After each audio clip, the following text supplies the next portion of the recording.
Good morning, or depending when you're watching this, good afternoon, good evening, or good night. My name's Ross, and as always told out of Voice of Radio.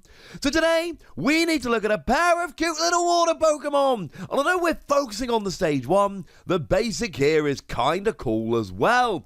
We have got Marill and Azumarill.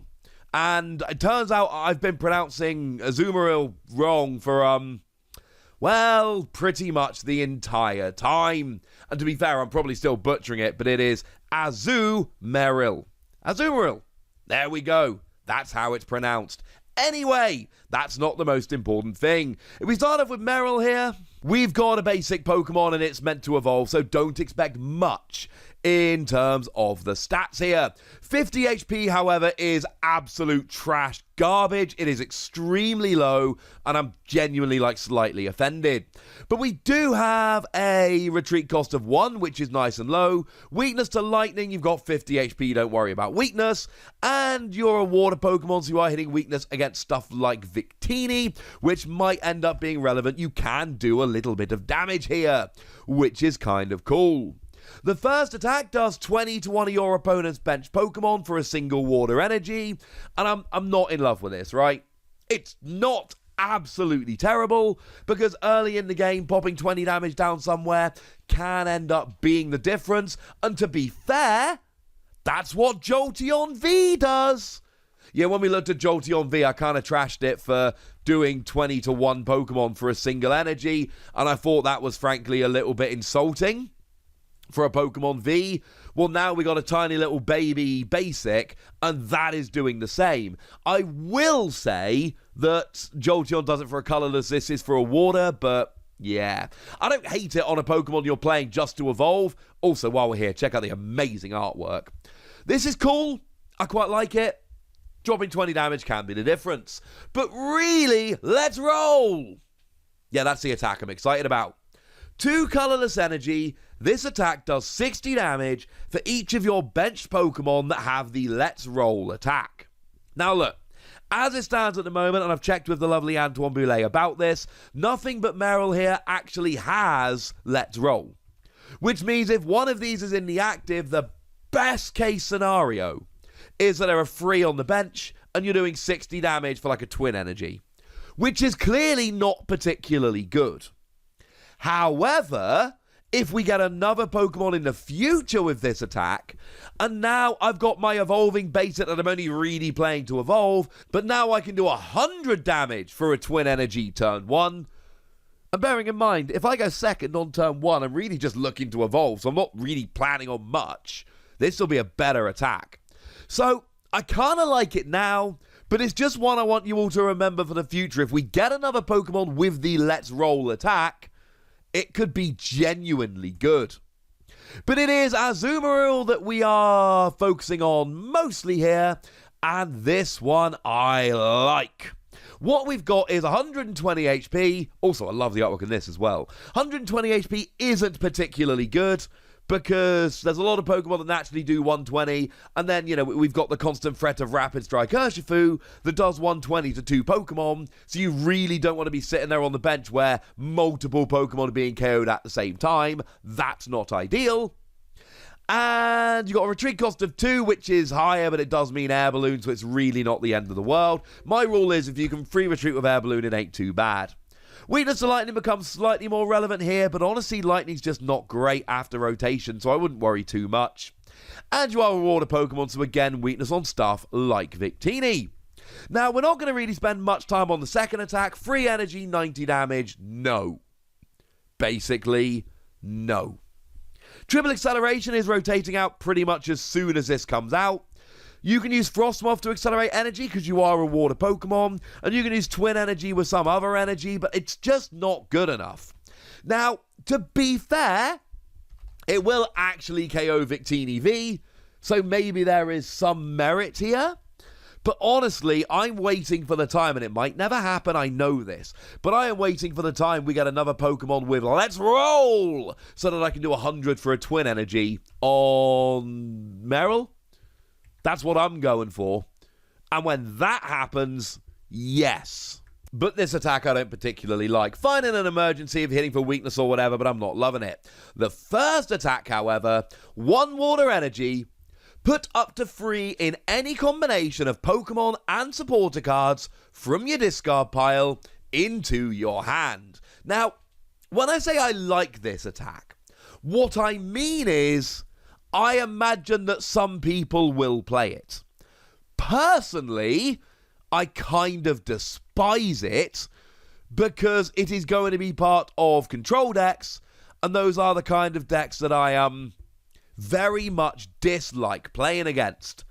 And look, it's not any card. It is only Pokemon and supporter cards. It's not item cards, which you may well want to grab. So you couldn't, for instance, use this to recover free Crushing Hammer every turn. It wouldn't work. But the fact of the matter is, what you're doing here is constantly recovering cards. And we know by now that any time we have a Pokemon that can constantly recover cards, somebody goes and makes a ridiculous control deck with it. We saw it with Oranguru back in Ultra Prism. That was the one that had the rather annoying resource management attack.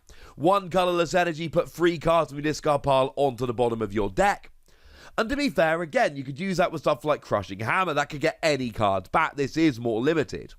But I really do need to stress the fact that Azumarill here will actually get it to your hand. So you don't have to find it again. So supporter cards like Team Yell Grunt to get rid of energy. Supporter cards like Jesse and James, which can hurt your hand. These can be grabbed right back. And of course, it is probably a good thing at this stage that Lieutenant Surge's strategy is about to rotate out. Because this would make Lieutenant Surge's strategy so good. Because basically you go behind on prizes, and then every turn, you just recover Lieutenant Surge and 2 annoying supporters like Jesse and James, or Team Yell Grunt or whatever. And then every turn you play Lieutenant Surge and those 2 supporters, and round we go. Incidentally, yes, I know that plan can be foiled by money, but do remember, we do currently have, or we will by the time this comes out, I should say, that new Milotic, which prevents any effects from supporter cards done to you or your hand, so clearly Milotic would be a very good candidate to be played here. And the fact of the matter is, we've got cards like Team Yell Grunt that can get rid of energy. Jesse and James, which admittedly is also rotating out, which can get rid of stuff in your hand. Remember, anything rotating can be used and expanded. Things like Boss's Orders, which can drag Pokemon in the active, so you can basically Boss's Orders every single turn until your opponent runs out of switching cards and they are stuck. This is exactly the kind of Pokemon that people use to make those degenerate control decks, and I see no reason why this wouldn't happen again.